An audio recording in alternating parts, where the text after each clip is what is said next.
Welcome everybody. We're back up in Vermont with my friend Bill, and we are going to do something really fun today. What are we doing, Bill? We're going to install the four 395 watt solar panels on the roof. 395! Those are huge panels. And I'm really excited. We're going to get these up on his roof, and then we're going to tie them into his MPP LV5048, which, if you're interested, we have a video on that already on installing it up here at your home.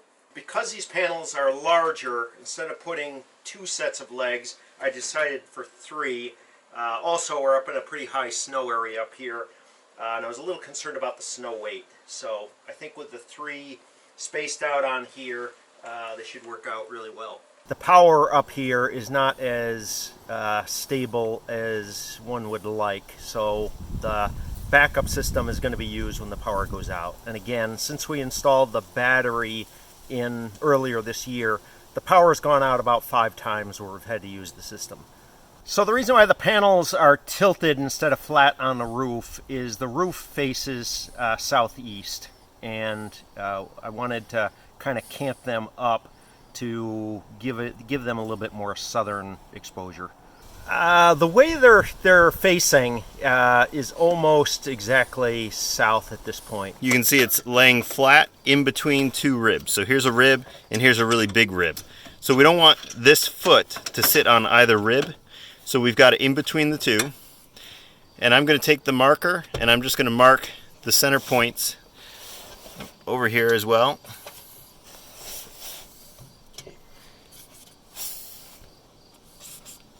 So now that we've marked where those screw holes are going to be, we're putting a big glob of this stuff.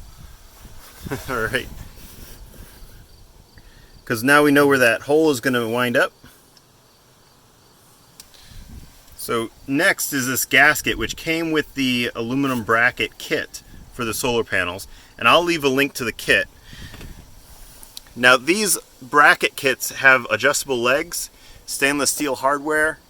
So they are a decent kit. However, I don't think they should be used on such large panels. Well, certainly it gets easier the more we put on. A GeoCell roof. So this one is compatible with the EDPM in the metal, just in case, kind of just make it so that no water is getting through the metal. So we noticed we were uneven a little bit right there at the corner, so Bill is loosening these two screws and pushing up on that a little bit. Gonna make it in line. And here's what the screws look like. We have some stainless steel screws, nice washers on them, and then inside looks like a washer that is fit into that aluminum groove. A couple of these Allen screws Bill left a little bit loose so that we could pivot the legs, get them in place, and now he's going back through and tightening them down. And we're also sighting down it because we saw a bit of a hump there in the middle, and then we loosened the screws and moved the leg just a little bit.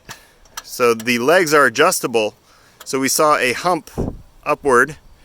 We loosened those two Allen screws in the middle, dropped the leg a little bit so that it's nice and flat.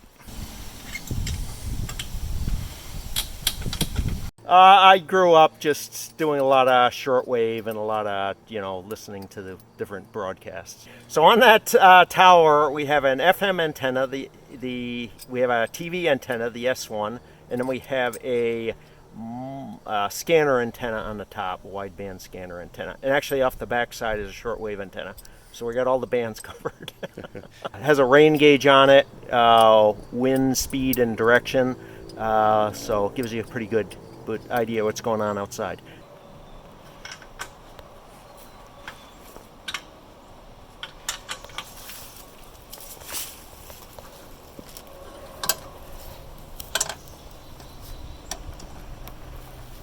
So thank you everybody very much for watching. If you enjoy the videos, please like, subscribe, comment, and share.